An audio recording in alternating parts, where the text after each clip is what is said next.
ngày nay năm phố mà school hang sụp khai dươngនៅខាងរដ្ឋ California បងប្អូននេះគាត់មានជាមួយនឹងទឹកស៊ុបរសជាតិថ្មីយ៉ាងហនហ្នឹងញ៉ាំមួយឆ្អាតម្នាក់តែ$24.99តែអាហារថ្ងៃត្រង់ហាពេលល្ងាច$29.99នៅនេះគេធ្វើលក្ខណៈបែបដូច buffet ចឹងយើងដើរចាប់សាច់ចាប់អីខ្លួនឯងចឹងណាបន្លែអីតែសម្រាប់សាច់ហ្នឹងគឺគេលើកយកមកឲ្យសាច់មានសាច់ចៀមសាច់គោសាច់ជ្រូករហូតដល់18មុខឲ្យយើងរើសជំរាបសួរបងប្អូនទាំងអស់គ្នាឥឡូវនេះខ្ញុំមកដល់មុខហាងហើយបងប្អូននេះនៅ Diamond Bar City រដ្ឋ California អត្រេសខ្ញុំដាក់នៅខាងលើសម្រាប់បងប្អូនខ្មែរដែលគាត់ចង់មកញ៉ាំអីនៅហ្នឹងណាឥឡូវនេះជិតដល់ខែត្រជាក់ទៀតបងប្អូននេះសេវកន្លែងទុកឲ្យហើយសារនៅនេះ hot pot គាត់គឺថាឆ្ងាញ់ហើយពេលខែត្រជាក់ញ៉ាំរត់តែឆ្ងាញ់ទៀតបងប្អូនហើយដល់នេះដែរជាប់នឹង H Smart ហ្នឹងតែម្ដងញ៉ាំហើយយើងអាចដើរ shopping បានទៀតបងប្អូនឃើញ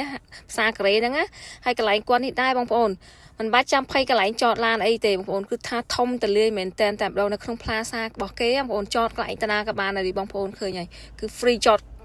free parking ទាំងអស់ហ្មងណាថ្ងៃអាទិត្យនៅខាងរដ្ឋ California នេះបងប្អូនមិត្តភ័ក្ដិខ្ញុំគេបបួលបាយក្រៅគេថាបាយផ្ទះលេងចូលហើយចង់បាយក្រៅមួយថ្ងៃហើយនឹកអង្គុយនឹកថាមិនដឹងទៅញ៉ាំអីទេនៅក្រៅសាញ៉ាំអស់ហើយមួយរយៈនេះសាចូលហាងKorean barbecue ក៏ទៅតែញ៉ាំហើយអញ្ចឹងអត់សូវចង់ទៅទេហើយអង្គុយនឹកឃើញថាមានហាងលក់ស៊ុបយ៉ាងហនខ្មែរយើងអញ្ចឹងណាតែគ្រាន់ថារៀងនៅឆ្ងាយពីខាងពួកខ្ញុំតទៅពេលភាសាគ្នាទៅមកក៏ថាឥឡូវទៅញ៉ាំស៊ុបហ្មងទៅណាមួយអាចជួយគ្រប់គ្រងបងប្អូនខ្មែរយើងដែរណាគ្រាន់តែពិភាក្សាគ្នាភ្លាមនេះគឺបើកឡានចេញមកប្រុយនឹងតែម្ដងនេះជិះមកប្រហែលកន្លះម៉ោងដែរបានមកដល់ហ្នឹងសំណាងទៀតពេលមកដល់ហ្នឹងគឺឃើញមានកន្លែងសល់អញ្ចឹងពួកខ្ញុំអត់ចាំបាច់ចាំឡានយូរទេគ្រាន់ចូលមកដល់ភ្លាមនេះគឺអាចកំងទឹកស៊ុបអីបានហើយយើងដែរចូលបន្លែយកមកដាក់ក្នុងស៊ុបញ៉ាំខ្លួនឯងបានទៅពេលដែលខ្ញុំមកហាងនេះម្ដងខ្ញុំមិនដែរចោលទេទឹកស៊ុបយ៉ាងហនហ្នឹងបងប្អូនសាររសជាតិគឺថាឆ្ងាញ់ខ្ញុំចូលចិត្តហ្មងណាហើយខ្ញុំអត់ចេះធ្វើខ្លួនឯងទេហើយនៅនេះដែរមិនត្រឹមតែមានទឹកស៊ុបយ៉ាងហនបងប្អូនគឺមានទឹកស៊ុបរហូតដល់18មុខឲ្យយើងជ្រើសរើសណាចេះបងប្អូនដែលគាត់អត់ចង់ញ៉ាំយ៉ាងហនទេយករសជាតិបែ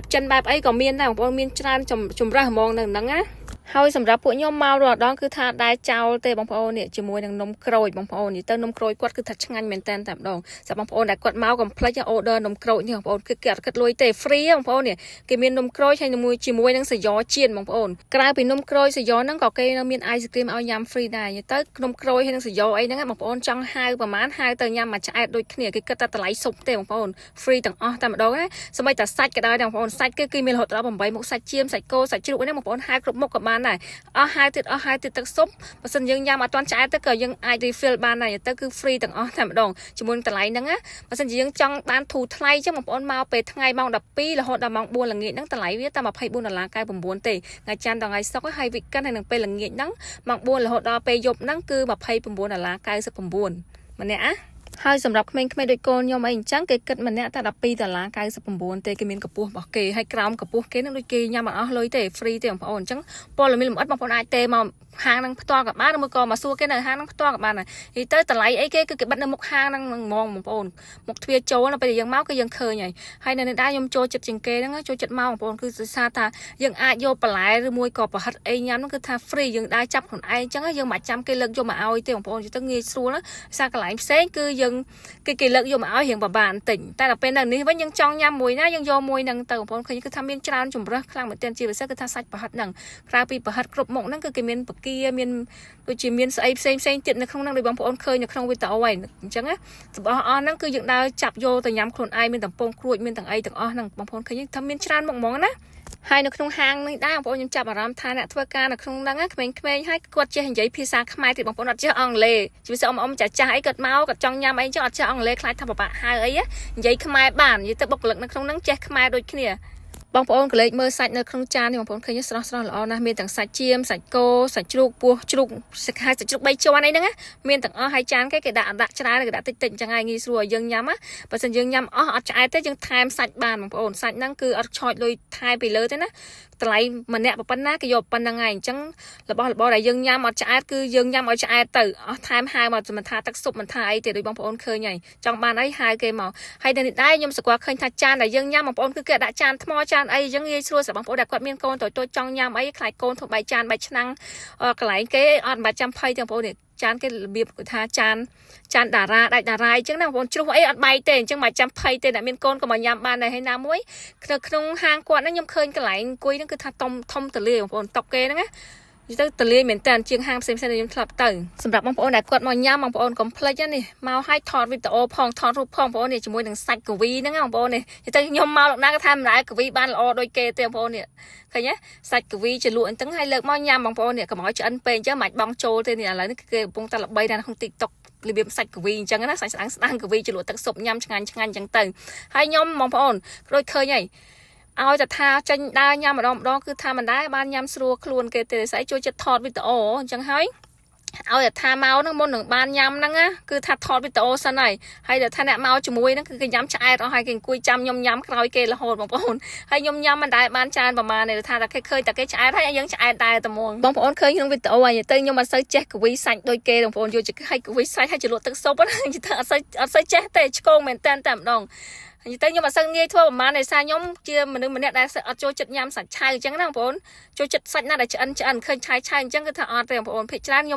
ញុំដាក់សាច់ចូលទៅក្នុងស៊ុបហ្នឹងឲ្យយូរបន្តិចឲ្យឆ្អិនខ្លាំងបានខ្ញុំយកមកញ៉ាំហើយពួកខ្ញុំនេះឥឡូវនេះចូលសាកិនរោនបងប្អូននេះសាកិនរោននិយាយទៅញ៉ាំឲ្យថែមទៀតបងប្អូននេះយើងយកមកម្ដងបន្តិចណាបើយើងញ៉ាំអត់ឆ្អែតទេចាំយើងទៅយកថែមទៀតបងប្អូនឃើញនេះពួកខ្ញុំនេះថែមលើកទី2ហើយខ្ញុំនេះមិនសូវបានទៅយកប្រមាណទេបងប្អូនទៅមានតែអ្នកជុំវិញគាត់ទៅយកអញ្ចឹងទៅហើយគាត់ដាក់ក្នុងឆ្នាំងទៅញ៉ាំជុំគេជុំឯងអញ្ចឹងទៅមកពីច្រើនញ៉ាំតែបន្លែទេមិនសូវបានសាច់ប្រមាណទេហើយកូនខ្ញុំនេះបងប្អូនចូលចិត្តជាងគេហ្នឹងគេហៅ passion fruit គេនេះនៅក្នុងហ្នឹងបងប្អូននេះនៅក្នុងកែវហ្នឹងកូនខ្ញុំថាចូលចិត្តណាស់មកលោកណាក៏ខត់ទាញ៉ាំអាហ្នឹងដែរគេថាឆ្ងាញ់រហូតញ៉ាំអស់ហ្មងហើយឥឡូវនេះថែមទឹកស៊ុបថែមអីថែមទៀតដែរបងប្អូននេះទៅគឺថាមកលើកនេះគឺថាញ៉ាំបានច្រើនដោយបងប្អូនឃើញក្នុងវីដេអូហើយឆ្នាំងស៊ុបគេគឺគេមាន2ផតអញ្ចឹងយើងអាចរើសទឹកស៊ុបបាន2មុខទៅមកភាគច្រើនកុំភ្លេចបងប្អូននេសាទជាមួយនឹងចៅហនហើយមួយមុខទៀតយកទឹកស៊ុបអីដែលបងប្អូនចូលចិត្តទៅមកបើសិនជាមក first time ហើយនេះកន្លែងគេយក ice cream ទៅធម្មតាបើសិនយើងចង់បាន ice cream យើងមិនចាំដើរទៅអញ្ចឹងទេតែកូនខ្ញុំគាត់អង្គុយអត់ស្ងៀមអញ្ចឹងខ្ញុំឲ្យគាត់ដើរទៅសុំអញ្ចឹងទៅហើយហាងគាត់ថាខាងហ្នឹងរឿងធំដែរឃើញក្មេងៗគាត់ដើរលេងអញ្ចឹងដែរអញ្ចឹងណាបងប្អូនឃើញហើយក្មេងៗរត់លេងពេញហ្នឹងហើយនេះ ice cream ដែលគេឲ្យយើងញ៉ាំមកបងប្អូនគេគៀតចាប់ឲ្យយើងច្រើនទេគេមានច្រើនមុខប៉ុន្តែបើសិនយើងចង់បានគ្រប់មុខក៏បានដែរស្អីតែយើងទេតែពួកខ្ញុំនិយាយទៅអត់ចង់យកមកទុកចោលអញ្ចឹងយកបន្តិចយកមកញ៉ាំតែប៉ុណ្្នឹងទៅនៅនេះដែរគឺគេដាក់តម្លៃនៅលើ menu ហ្នឹងហ្មងបងប្អូនឃើញនេះកូនក្មេងមនុស្សធំថ្ងៃសៅរ៍ថ្ងៃអាទិត្យហើយថ្ងៃធម្មតាហើយបើសិនជាបង់លុយសុទ្ធហើយនឹងបង់កាតគឺគេគិតតម្លៃផ្សេងគ្នាបង់លុយសុទ្ធថោកជាងតម្លៃបង់កាតហើយមិត្តភក្តិខ្ញុំមកនេះគឺថាចូលចិត្តនេះគឺថានំក្រូចហើយគេឃ្លានញ៉ាំនំក្រូចហ្នឹងបានមកហាងហ្នឹងនេះទៅគេមកលើកណាក៏គេក៏ order នំក្រូចហ្នឹងដែរសារនំក្រូចនេះកំងគឺអត់គិតលុយថែមពីលើទេបងប្អូនយើងញ៉ាំស៊ុបហ្នឹងទៅគឺយើងអាចកំងបានញ៉ាំមួយឆ្អែតនំក្រូចកំងប្រហែលកំងទៅបើសិនជាយកអត់ចង់ញ៉ាំគិតមនុស្សម្នាក់ទេគឺយើងអាចគិតជាចានដូចគ្នាបងប្អូននេះស្តៀង boiling point អញ្ចឹងឃើញទេយើងចង់កំងមួយចានអញ្ចឹងទៅប៉ុន្តែអបថ័យហ្នឹងគឺគេគិតលុយផ្សេងដូចនំក្រូចរីយ៉អីហ្នឹងគឺគេគិតលុយពីលើហើយសម្រាប់ខ្ញុំបើសិនជាមកញ៉ាំអីនៅហាងហ្នឹងបងប្អូនខ្ញុំ recommend គិតជាមនុស្សម្នាក់ចំណេញជាងស្អីបើសិនយើងឃ្លានខ្លាំងយើងមកញ៉ាំច្រើនគឺថាចំណេញស្អី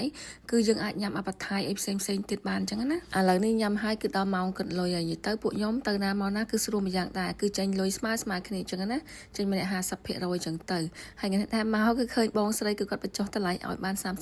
បងប្អូននេះ special ហ្មងទុកខ្ញុំ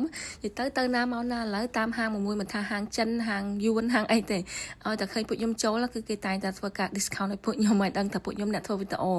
ហើយសម្រាប់ខ្ញុំនៅពេលដែលធ្វើវីដេអូចែករំលែកហ្នឹងមិនមែនចេះតែទៅថតដើម្បីបាន discount ពីម្ចាស់ហាងអីអត់ទេបងប្អូនលុះត្រាតែហាងហ្នឹងឆ្ងាញ់ដែរខ្ញុំចូលចិត្តខ្ញុំចង់ញ៉ាំបានខ្ញុំទៅថតជូនអញ្ចឹងណាហើយមិនមែនគេមិនមែនឲ្យខ្ញុំថតអីទេពេលខ្ញុំទៅញ៉ាំហ្នឹងបងប្អូនប៉ុន្តែខ្ញុំចង់ថតខ្លួនឯងទេអញ្ចឹងណាដោយសារតែបងប្អូនខ្មែរយើងខ្លះគាត់មកដល់ប្រទេសអាមេរិកហើយគាត់ពិបាកក្នុងការរកកន្លែងហាងខ្មែរហាងអីញ៉ាំអញ្ចឹងខ្ញុំក៏ចេះតែថតផ្សាយជូនទៅកន្លែងណាឆ្ងាញ់កន្លែងណាអីអញ្ចឹងណាហើយសម្រាប់បងប្អូនដែលគាត់ចង់មកសាអី address នៅខាងលើនឹងស្រាប់